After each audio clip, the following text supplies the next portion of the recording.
शिवसेना प्रमुख बाळासाहेब ठाकरे ज्यांच्या विचारांनी, ज्यांच्या धैर्याने महाराष्ट्राला नवा चेहरा दिला, आज त्यांच्या स्मृतीस्थळी उपस्थित राहून मनसे अध्यक्ष राजसाहेब ठाकरे यांनी आपल्या पितृतुल्य बाळासाहेबांना विनम्र आदरांजली वाहिली.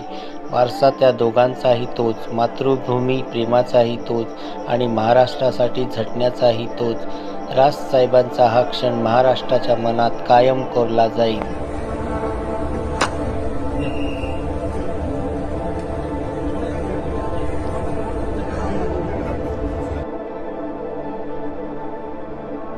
शिवसेना बाळासाहेब ठाकरेंचा